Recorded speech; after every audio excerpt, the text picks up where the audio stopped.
एकनाथ जी के नाम के बड़े महापुरुष हुए महाराष्ट्र में, संत एकनाथ जी। वो स्नान करने जा रहे थे नदी में, ऊपर गली के मकान था, थूक दिया उनके ऊपर जब स्नान करके आ रहे थे। उन्होंने देखा कि थूक दिया, फिर स्नान करके आए, फिर थूक दिया, 100 बार थूका, 100 बार स्नान करके आए। अब वो उतर के नीचे आया, चरणों में गिर गया, क्षमा करो मुझे, मैं नहीं जानता था कि आप इतने महान हैं। उनका भाई महान तो आप हैं, जो मैं 100 दिन में स्नान करता परम पावन गंगा स्नान, वो आज आपने एक दिन में 100 बार करवा दिया, तो आपको धन्यवाद। आपने 100 बार, ये अध्यात्म का पावर है, समझ रहे हो।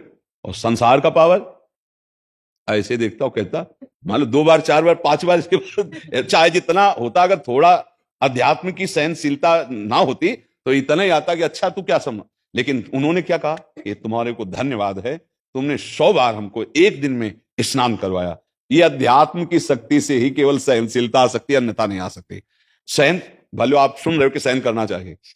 अब उसने कुछ कहा, आप थोड़ा रुके, फिर उसने कुछ कहा तो गले तक आ गए, फिर कहा, और वो फिर पूरा निकल जाएगा उसके अंदर से। क्यों? क्योंकि नाम का पावर कम है अभी। नाम जब बढ़ाओ फिर आप देखना, फिर आप निकल जाओ। जैसे आपकी जेब में 1 करोड़ रुपया हो और आपसे कोई बात करना चाहे, बैठाल के चाय पिलाना चाहे या गाली देना चाहे, सम्मान करना चाहे, हर स्थिति में आपको लगेगा निकल चलो चुपचाप निकल चलो। तो कोई कहेगा आओ हाथ अच्छा, फिर किसी दिन, आज नहीं। कोई गाली देने लगे तो आप सर झुकाओगे, चुपचाप निकल, क्योंकि आपके पास अपना माल सुरक्षित। ऐसे जब आपका भजन बढ़ेगा ना, तो अपना माल सुरक्षित करने के लिए आप बड़े से बड़े अपमान को सहकर भी आप निकल जाएंगे, और वो भजन आपके हृदय में शीतलता प्रदान करेगा। भजन के बिना नहीं सहा जा सकता। थोड़ी देर बुद्धि लगाओगे, इसके बाद हार जाएगी बुद्धि और एकदम बम फूट पड़ेगा। जो रोक रहे थे ना, देखा हमने बहुत सीधे सरल आदमी को भी जब आप 10-20 बार टॉर्चर करोगे वचन का, तो सहेगा, तो सह नहीं रहा, वो इकट्ठा हो रहा है। और फिर जब उसका बांध टूटा तो हमने देखा कि ये तो बोलना नहीं जानता था, वो ऐसा बोला कि हिला के रख दिया पूरा थर्रा के। तो वो क्या हुआ, वो धीरे धीरे रोकना चाहता था, रोक रहा था, तो वो सब इकट्ठा हो रहा था। डिलीट कर नहीं पाया, ज्ञान इतना है नहीं कि उसे नष्ट कर दे। तो जब इकट्ठा हुआ तो बम बन के फूटा, फिर जो उसका विकराल रूप आया, वही सबका होता है।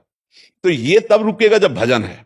भजन के बिना नहीं रुक सकता, बुद्धि को समझाने से नहीं रोका जा सकता। जैसे आप लोग या कोई भी जानते हो ये पाप है, फिर क्यों करोगे, पर आप कर लेते हैं, क्योंकि बुद्धि को रोकने की पावर शक्ति नहीं रह गई, वो भजन से आएगी। देखो, बात सुना तो बुद्धि में पावर शक्ति आई, रोक दिया।